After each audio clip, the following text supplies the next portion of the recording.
بسم الله الرحمن الرحيم الحمد لله رب العالمين وأصلي وأسلم على أشرف الأنبياء والمرسلين محمد بن عبد الله صلوات الله وسلامه وبركاته عليه أما بعد اللهم لا علم لنا إلا ما علمتنا اللهم علمنا ما ينفعنا وزدنا علما وأصلح لنا شأننا كله ولا تكلنا إلى أنفسنا طرفة عين فالسلام عليكم ورحمة الله وبركاته.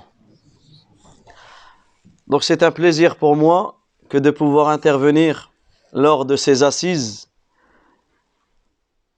Entrons directement dans le vif du sujet et prenons ensemble l'importance de ce que nous sommes en train de faire.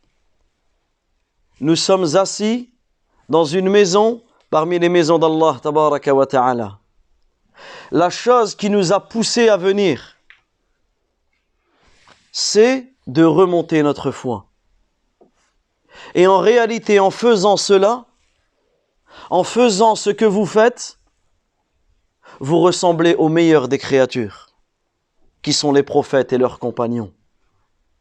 Un jour, le prophète sallallahu alayhi wa sallam, il a vu dans la mosquée ses compagnons assis, comme vous, en train de se rappeler d'Allah tabaraka wa ta'ala. Alors le prophète alayhi salatu wa sallam de leur poser une question et de leur dire ma ajlasakum, quelle est la chose qui a fait que vous vous êtes assis? Pourquoi êtes-vous comme ça ici dans la mosquée?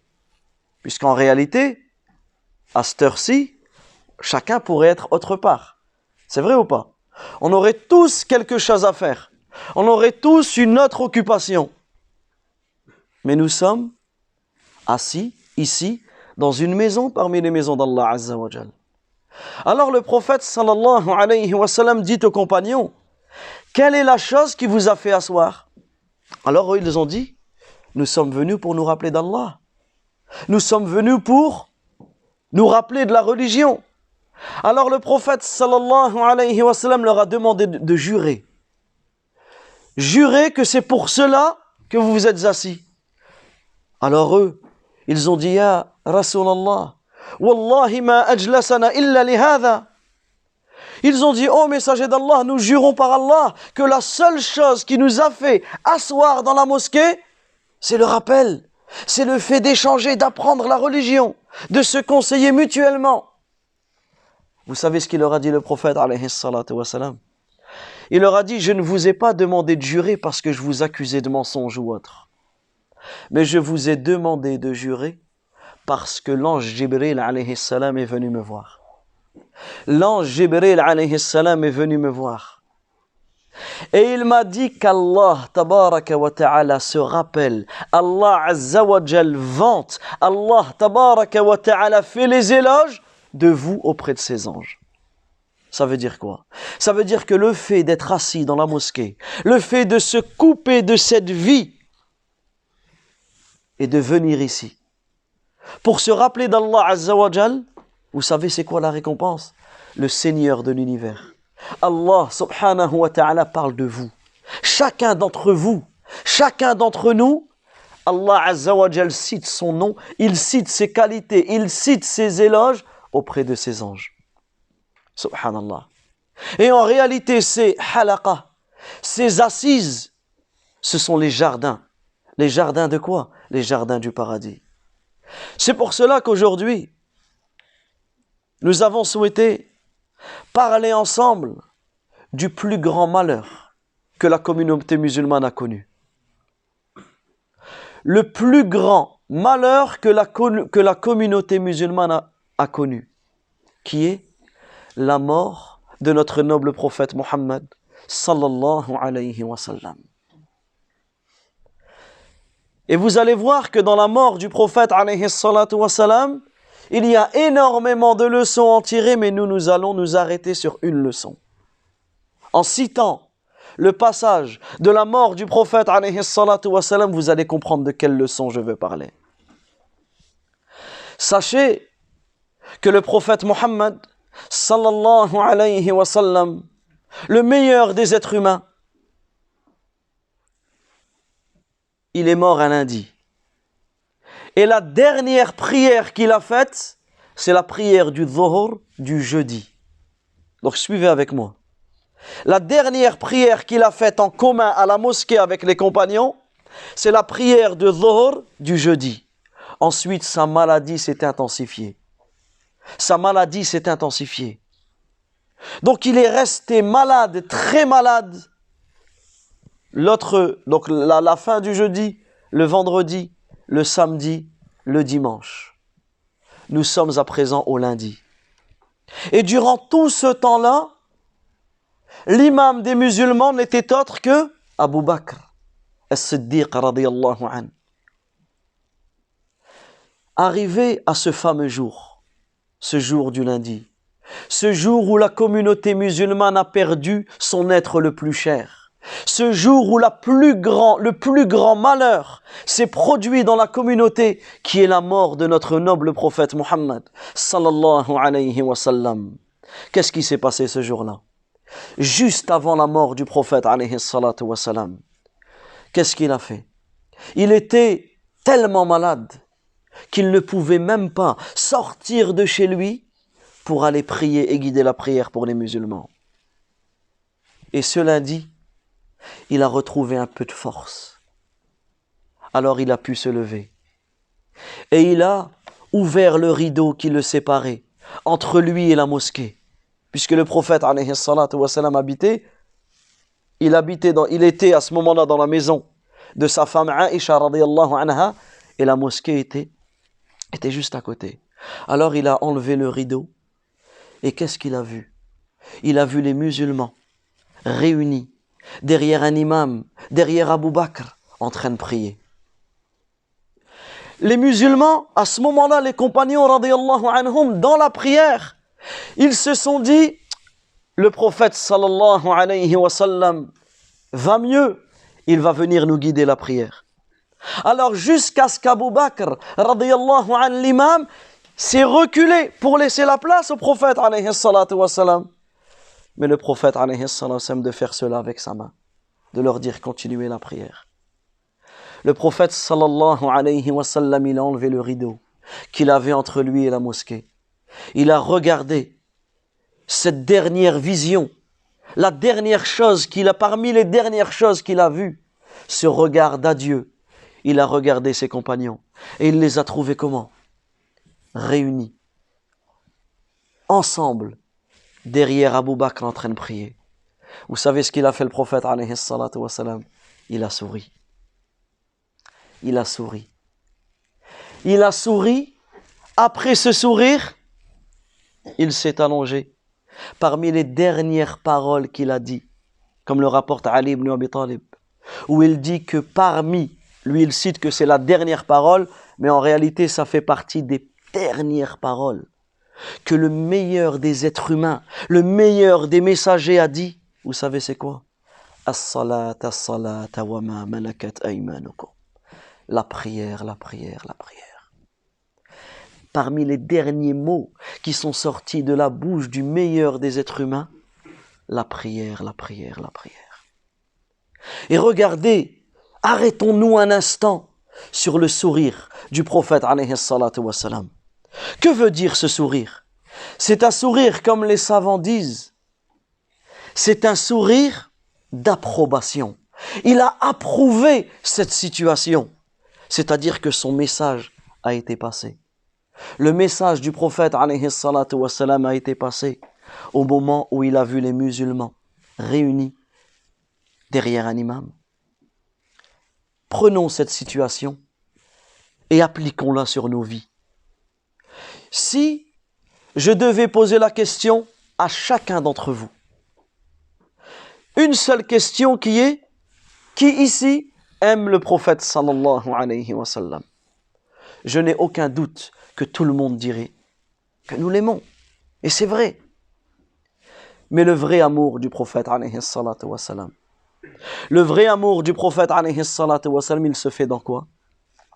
Il se fait dans son suivi. Et parmi les plus grands moyens dans le suivi du prophète, alayhi salatu wassalam, il y a quoi? Il y a le fait d'être assidu à la prière. La prière, qui en réalité c'est un lien avec Allah tabaraka wa ta'ala.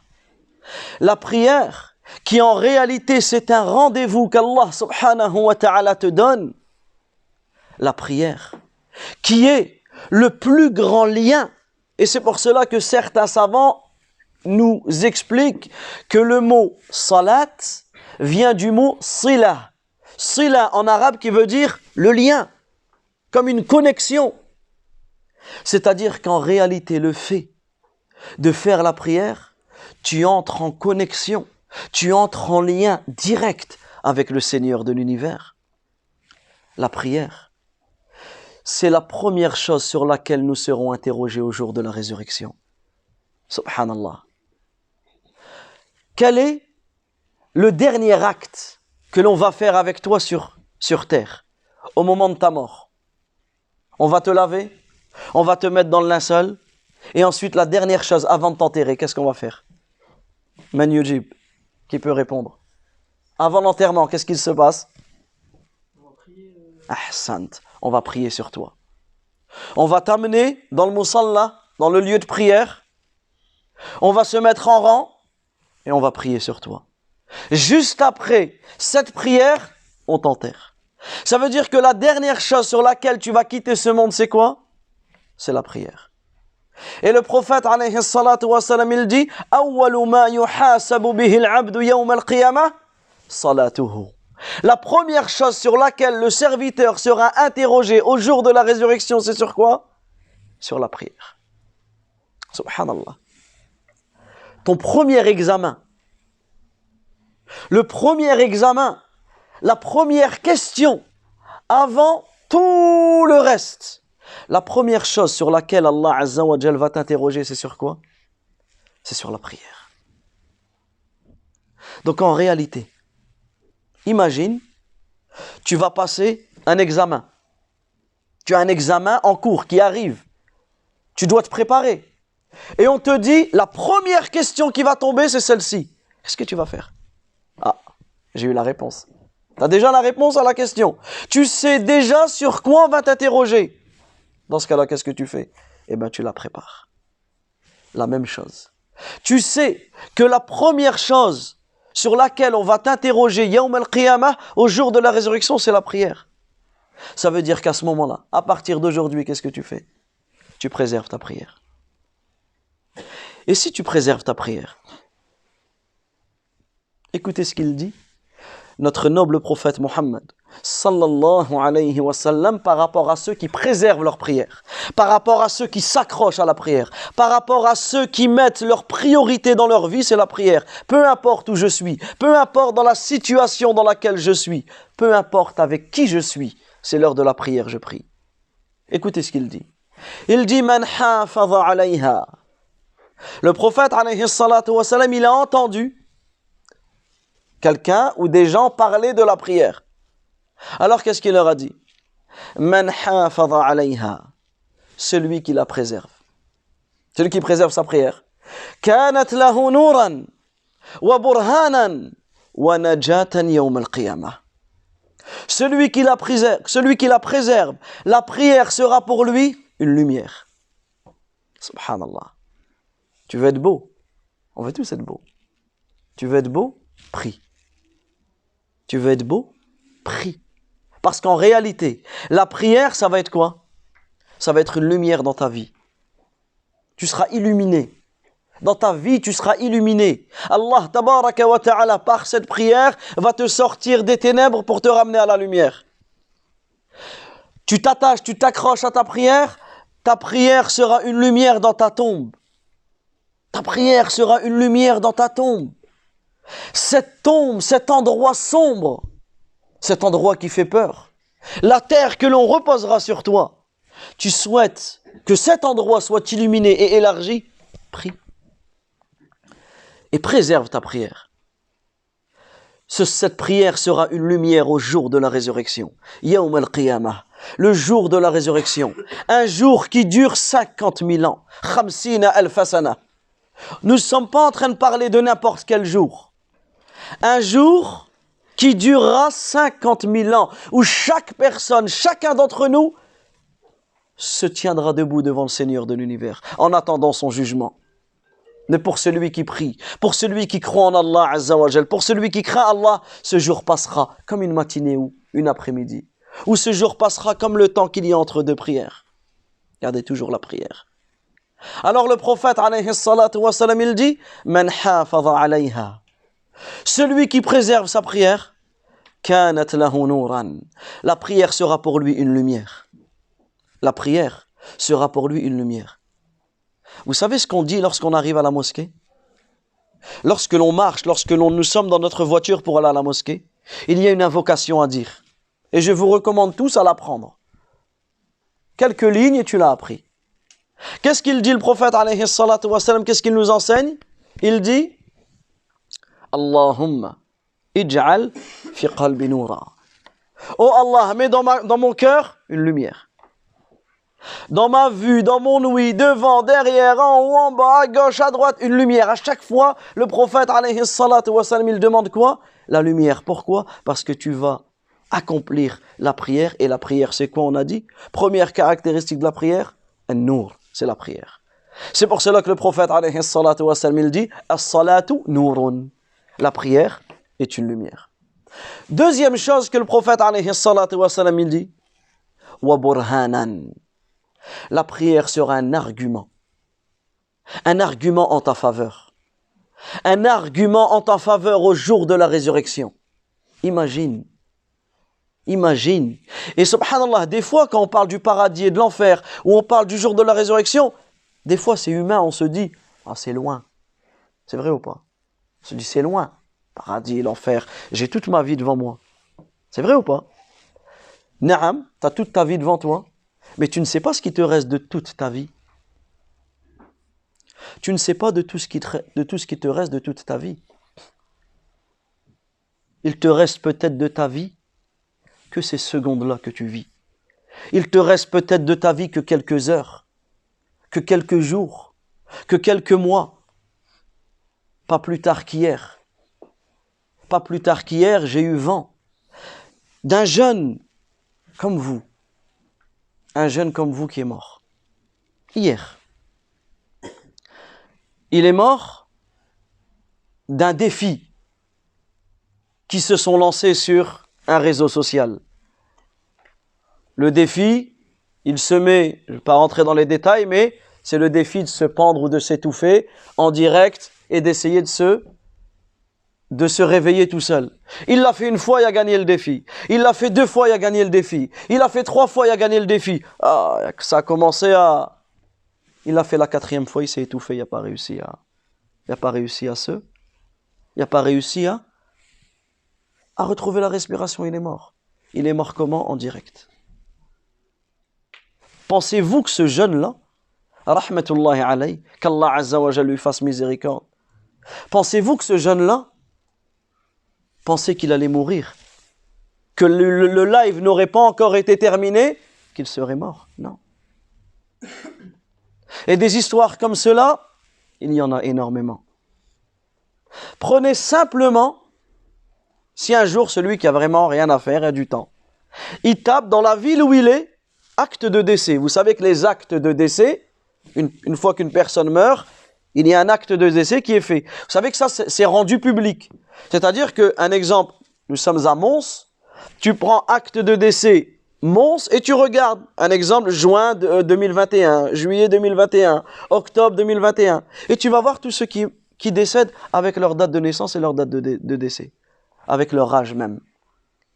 Ben regarde ça, tu verras que ce ne sont pas que les personnes âgées qui meurent. Ça veut dire que lorsque l'on parle de ces choses-là, c'est possible que notre paradis ou notre enfer soit dans quelques minutes. Ça veut dire qu'il y a urgence. Il y a urgence à préserver cette prière. Revenons à notre hadith. Man hafadha alayha kanat lahu nuran wa burhanan wa najatan yawm al-qiyamah. Celui qui préserve sa prière, la prière sera pour lui une lumière. La prière sera pour lui un argument. Subhanallah. T'imagines? Ce jour-là, tu auras un argument comme quoi tu es un musulman. Ce jour-là, tu auras un argument comme quoi tu es soumis à ton Seigneur, comme quoi tu as adoré Allah. Puisqu'en réalité, pourquoi Allah nous a créés? Allah nous a créés pour manger, pour boire, pour dormir. Métro, boulot, dodo, c'est ça notre vie? Non, c'est pas ça notre vie. Notre vie, c'est quoi? Notre vie tourne autour de l'adoration du Créateur. Allah, il dit « وَمَا خَلَقْتُ الْجِنَّ وَالْإِنسَ إِلَّا لِيَعْبُدُونَ » Je n'ai créé les djinns et les êtres humains, les génies, les djinns, les esprits et les êtres humains que pour qu'ils m'adorent. Ça ne veut pas dire je ne m'amuse pas, je ne travaille pas, je ne fais pas d'études, je ne fais pas de sport. C'est pas ça qu'on est en train de dire. Mais ça veut dire que toute ta vie, elle doit être régie sur quoi?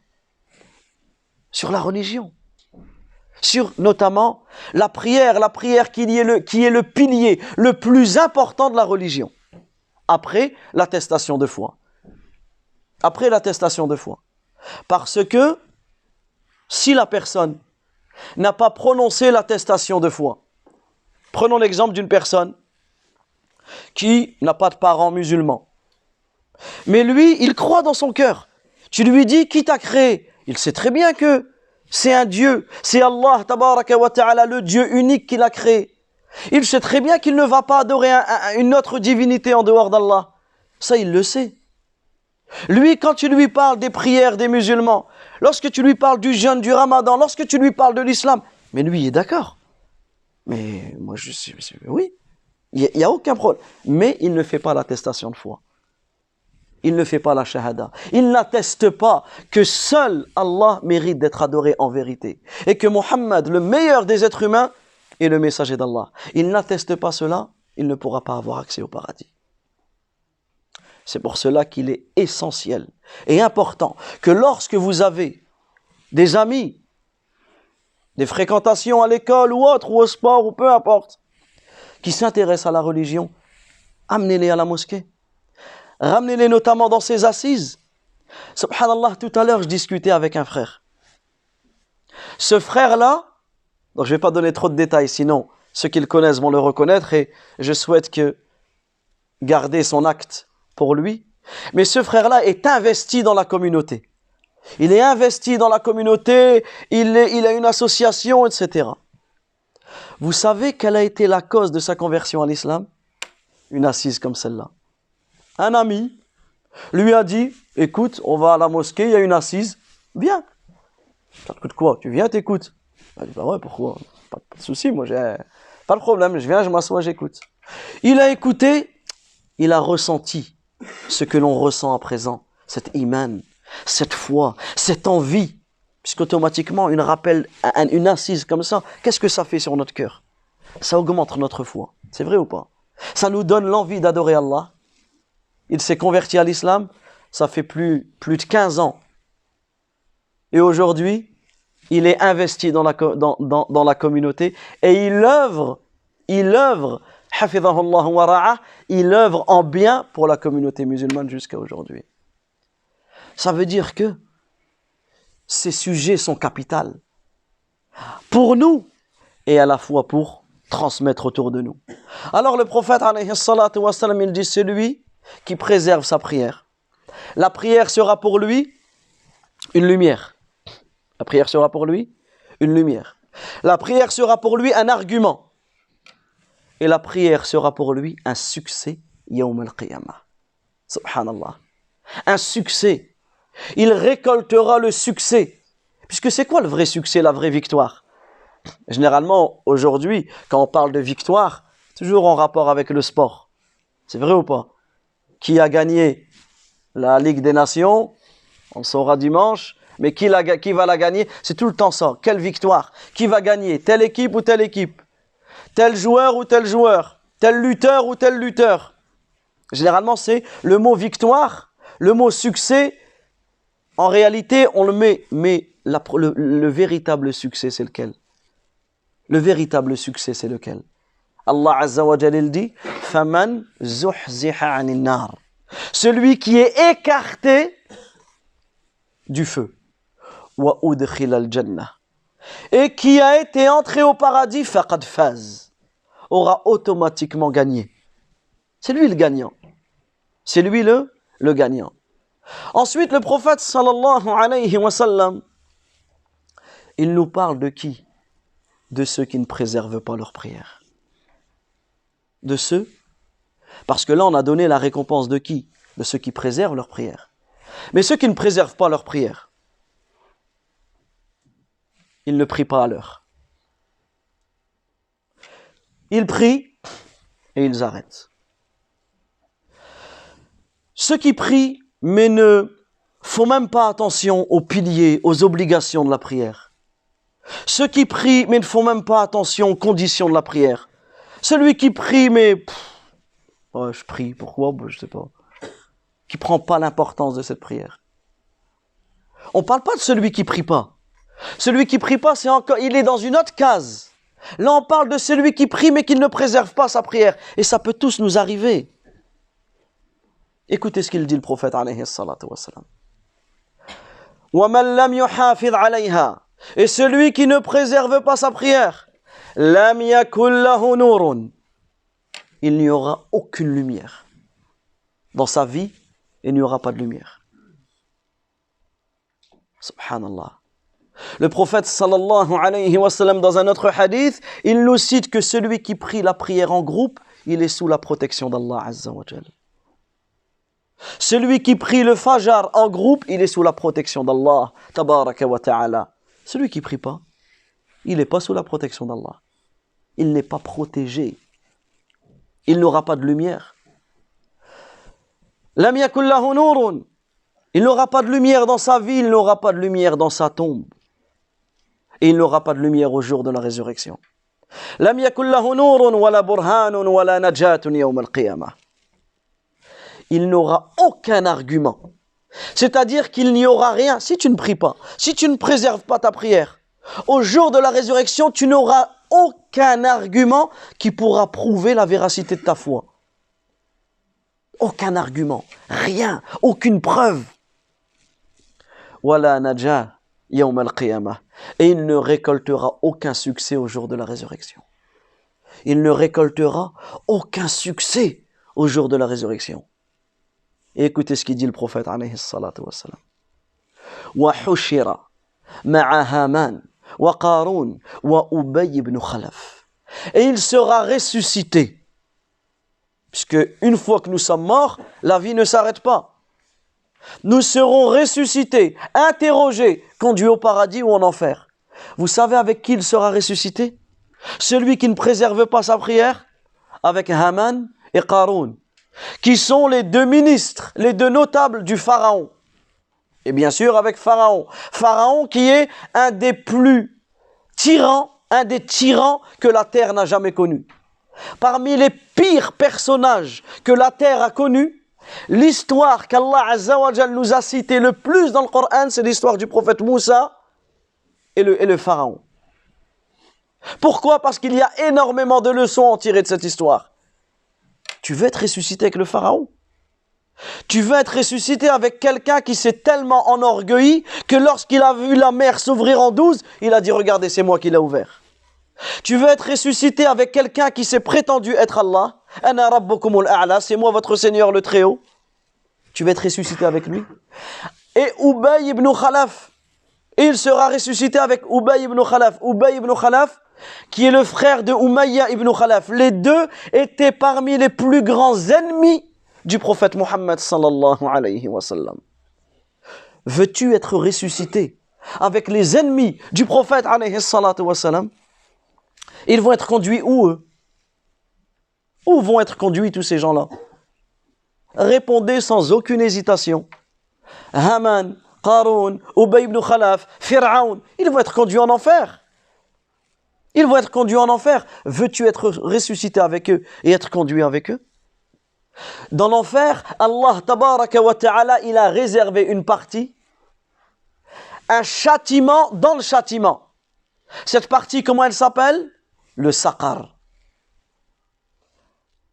Le saqar, Allah tabaraka wa ta'ala nous cite que les gens vont leur poser la question. Qu'est-ce qu'ils vont leur dire? Ma salakakum fi saqar. Qu'avez-vous fait? Dans le sens, qu'avez-vous fait comme désobéissance, comme péché sur terre pour qu'Allah vous a puni dans cet endroit-là? Quelle va être la première réponse de ces gens-là alors qu'ils sont dans l'enfer? Vous savez c'est quoi? Qalu lam naku minal musallin. On ne faisait pas la prière. Lam naku minal musallin. On ne faisait pas la prière. Le prophète alayhi salatu wa salam, il dit la différence qu'il y a entre le croyant et le non-croyant, entre le musulman et le mécréant, c'est quoi? C'est la prière. C'est quoi? C'est la prière. Le prophète alayhi salatu wa salam, il dit kullu ummati yadkhuluna al-jannah. Toute ma communauté entrera au paradis. C'est beau ou c'est pas beau? C'est une bonne annonce ou pas? Toute ma communauté entrera au paradis. Illa man aba. Sauf celui qui le refuse. Les compagnons se sont dit, mais comment quelqu'un va refuser le paradis? Est-ce que quelqu'un ici va se lever et va dire, mon frère, c'est beau ce que tu dis, mais moi j'ai pas envie d'aller au paradis? Qui oserait faire cela? Qui oserait dire, ya Allah, je n'ai pas besoin je n'ai pas envie d'aller au paradis? C'est quelque chose d'intriguant, non? C'est vrai ou pas? Alors les compagnons, ils se sont dit, radiyallahu anhum, ils ont demandé au prophète, alayhi salatu wa salam, mais qui va refuser le paradis? Qu'est-ce qu'il a dit? Man ata'ani dakhala al-jannah. Celui qui m'obéit entrera au paradis. Wa man asani faqad aba. Et celui qui me désobéit aura automatiquement refusé d'entrer au paradis. Il aura automatiquement refusé d'entrer au paradis.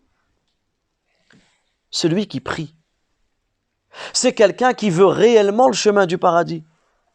Mais celui qui prie pas. Quand il veut. Et un match de foot, la prière, on verra demain. Comment pouvons-nous rater un rendez-vous avec le Seigneur de l'univers pour regarder 22 joueurs qui courent après un ballon? C'est logique ou pas? Il n'y a aucune logique dedans. C'est pour cela que la conclusion de ce rappel, c'est qu'à partir du hadith que nous avons cité, la question que l'on doit se poser, c'est quoi? C'est comment préserver sa prière. Allah tabaraka wa ta'ala, lorsqu'il nous ordonne la prière dans le Coran, qu'est-ce qu'il nous dit? Wa aqimu salah. Et accomplissez la prière. Allah azza wa jalla, il ne nous a pas dit wa sallu et priez. Non. Allah azza wa jalla, il nous a ordonné de quoi? D'accomplir la prière. Ça veut dire quoi accomplir la prière? Premièrement, accomplissez la prière. Priez comme le prophète sallallahu alayhi wa sallam a prié. Sallu kama ra'aytumuni usalli. Donc je dois apprendre. Comme on a dit, je dois connaître les conditions, ce qui vient avant la prière. Et parmi les conditions, il y a satrul awra, le fait de préserver sa nudité. Regardons un petit peu comment nous prions. Dans quel état nous prions? Combien d'entre nous vont prier avec des pantalons serrés? Lorsqu'ils vont se prosterner, on va voir toute leur nudité. C'est une manière de se présenter devant le Seigneur de l'univers, ça. Combien d'entre nous vont prier avec des habits? Prenons ne serait-ce l'exemple de Philippe Lain, ça, comme ça que ça s'appelle, avec la tête. C'est ça, là je me trompe. Quelqu'un il va prier comme ça avec une tête de mort, ou avec un crâne, ou avec des habits, avec des... Subhanallah, tu te présentes devant qui? Tu te présentes devant le Seigneur de l'univers. Également, parmi les conditions de la prière, c'est de prier en état de pureté. Et il y a des piliers, des obligations, etc.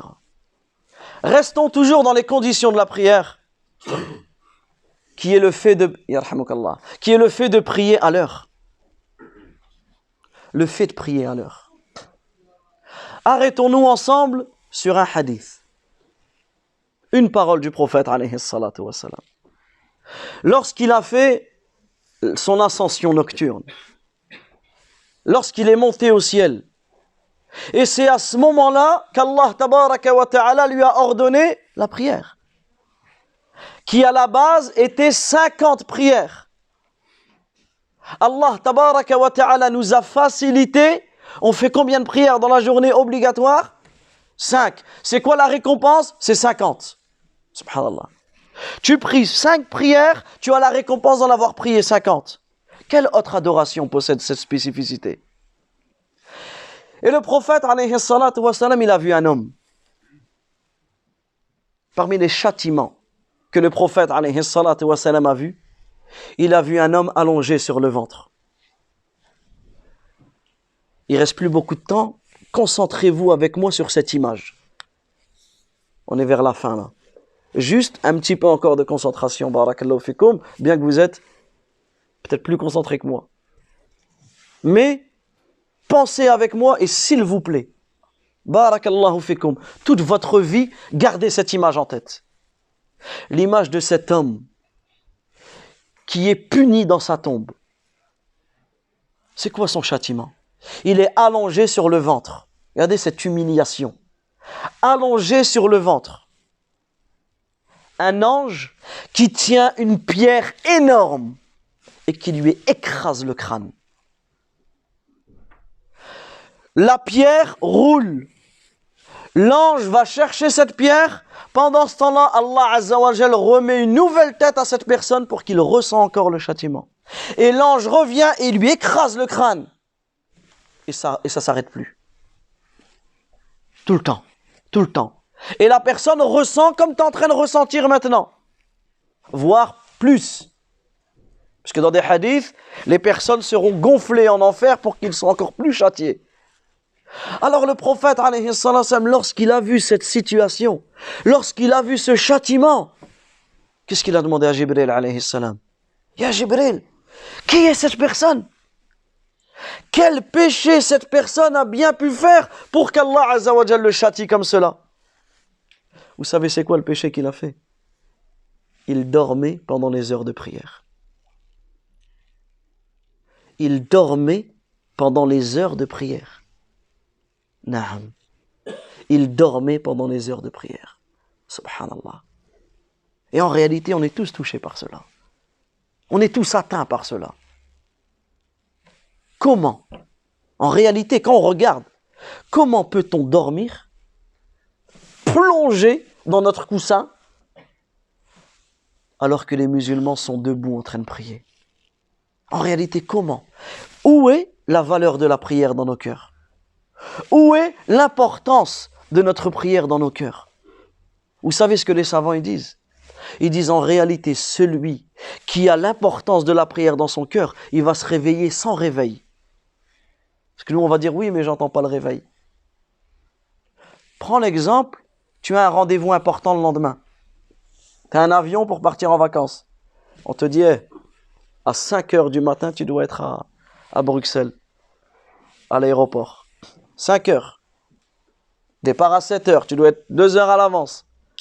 Avec les tests Covid, etc. Tu dis, tu sais quoi, je vais aller même 4 heures à l'avance. Tu vas te réveiller, pas besoin de réveil. Il y a quelqu'un qui va venir te réveiller, vas-y, va t'amuser en vacances. Non, non, non. Tu vas même pas réussir à dormir. Pourquoi? Parce que dans ton cœur, tu as absolument besoin de ne pas rater ce rendez-vous-là. Que dire du rendez-vous que nous avons avec le Seigneur de l'univers, subhanahu wa ta'ala, le créateur des cieux et de la terre, subhanahu wa ta'ala. Que dire de ce rendez-vous-là? Également, parmi l'accomplissement de la prière et parmi les erreurs que l'on peut tous commettre, c'est de dire, donc on a parlé, comme j'ai dit, n'incluons même pas celui qui ne prie pas. Parce que celui qui ne prie pas, sachez que pour certains savants, ils considèrent que cette personne n'est même pas musulmane. Certains savants considèrent même que celui qui rate une seule prière, il va prier les 4 prières dans la journée, en rate une, en le faisant exprès, il a fait sortir de son heure, qad kharaja min al-islam. Il est sorti de l'islam. D'autres savants ne sont pas de cet avis. Ala kulli hal, prenons ça doit nous inciter à quoi? À comprendre la gravité de ne pas prier. Tu ne pries pas du tout. Imagine que tu ne pries pas du tout, tu meurs. Pour certains savants, on ne te ramène même pas à la mosquée. On ne te lave pas. Tu mérites même pas qu'on te lave, qu'on te mette dans un linceul, qu'on prie sur toi et qu'on t'enterre avec les musulmans. Ça, c'est si tu ne pries pas. Tu pries, tu arrêtes. On a vu la gravité de cela. Parlons d'un autre cas qui peut tous nous toucher. Tu pries, alhamdoulilah, tes 5 prières. Mais tu n'es pas concentré dans ta prière. Tu pries, mais dans ta prière, tu es loin. Tu es tellement loin que des fois, tu t'en rends même plus compte à quelle raka'at tu es. En réalité, tu n'es pas concentré. Tu ne prends pas conscience que tu es en face. Tu te tiens debout devant Allah Azza wa Jal comme tu te tiendras debout au jour de la résurrection. Tu ne prends pas conscience que tu es en train de dire des paroles telles que la Fatiha, la sourate la plus importante du Coran. Tu es en train de dire Maliki Yawmiddin, le maître, le roi du jour de la résurrection. Ce verset doit te faire prendre conscience qu'en réalité, tu vas te tenir debout devant Allah Azza wa Jal. C'est lui le maître de ce jour, il va t'interroger. Ça veut dire qu'il y a la possibilité que certains d'entre nous prient, mais n'obtiennent de leur prière que fatigue et aucune hasanat. Pourquoi ? Parce que la récompense de la prière est proportionnelle à ton taux de concentration. Tu as été concentré 4 raka'at, tu seras récompensé les 4 raka'at. Tu as été concentré 2 raka'at, tu seras récompensé 2 raka'at. Tu as été concentré 1 raka'at, 1 raka'at. Tu n'as pas été concentré, pas de récompense. Alors que la prière est le meilleur moyen pour se faire pardonner nos péchés. Le prophète alayhi salatu wa salam nous donne l'exemple de qui ? D'une personne qui a un étang. La personne, elle a un étang. Elle a un jardin, elle a une piscine, elle a un étang, peu importe. 5 fois par jour, il va se laver dans cet étang. Est-ce qu'à la fin de la journée, il est sale ? Tu as pris 5 douches par jour dans la journée. Imagine aujourd'hui, tu t'es lavé 5 fois. 5 bains. Est-ce qu'à la fin de la journée, tu es sale ? Oui ou non ? Non. Tu n'es pas sale. La même chose avec la prière. Peut-être tu as commis des erreurs la nuit. Tu te lèves, tu pries le fajr, tes péchés y partent. Ensuite, la journée, tu vas à l'école, tu vas au travail, tu as peut-être commis des mauvaises choses. L'heure du dhuhr, elle arrive, tes péchés y partent. Ensuite, l'après-midi, tu continues ta vie, l'heure du asr, elle arrive, ça te remet sur le droit chemin, tes péchés y partent, etc. On va répéter après l'adhan ces nobles paroles que nous entendons. Allahu Akbar, Allahu Akbar.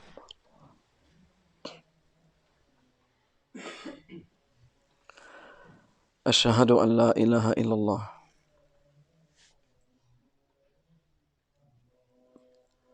أشهد أن لا إله إلا الله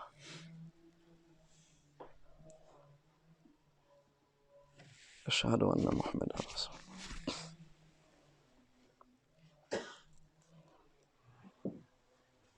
أشهد أن محمدا رسول الله لا حول ولا قوة إلا بالله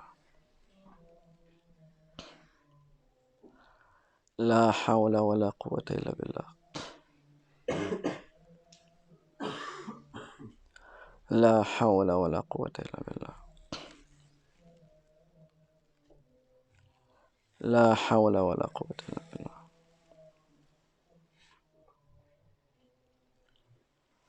الله أكبر الله أكبر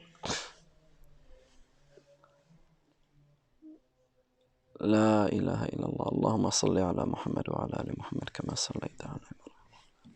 Il prie directement ou il laisse un temps? خلاص.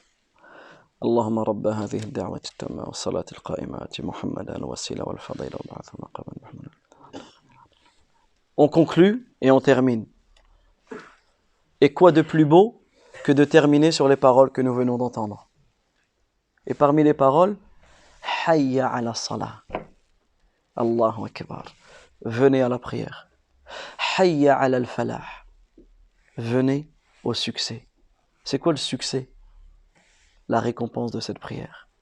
C'est pour cela qu'on dit la hawla wa la quwwata illa billah. Parce que quand tu dis la hawla wa la quwwata illa billah, tu demandes à Allah tabaraka wa ta'ala de t'aider à accomplir cette prière. C'est ça le rappel d'Allah. C'est ça l'islam. L'islam, la soumission, l'obéissance à Allah.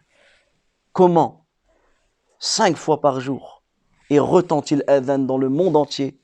Hayya ala salah. Venez à la prière. Comment peut-on négliger cette prière? C'est pour cela, mes frères, barakallahu fikum.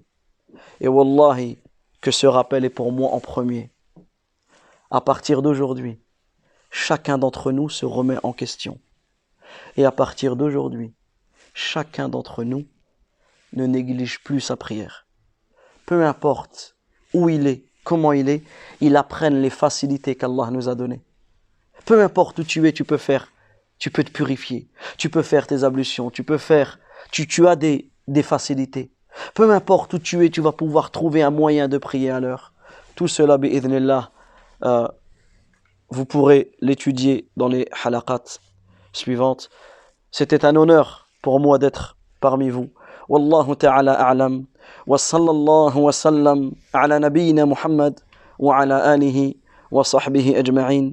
Allahumma inna nas'aluka al-jannah وما قرب إليها من قول أو عمل ونعوذ بك من النار وما قرب إليها من قول أو عمل اللهم اهدنا واهد بنا اللهم إنا نسألك الهدى والتقى والعفاف والغنى اللهم اهدي شباب المسلمين اللهم اهدي شباب المسلمين اللهم اهدي شباب المسلمين اللهم اهدي شباب المسلمين اللهم اهدي ضل المسلمين اللهم اشف مرضى المسلمين وارحم موتى المسلمين اللهم اغفر للمسلمين والمسلمات والمؤمنين والمؤمنات الأحياء منهم والأموات وصلى الله وسلم على نبينا محمد وعلى آله وصحبه أجمعين. بارك الله فيكم pour votre présence.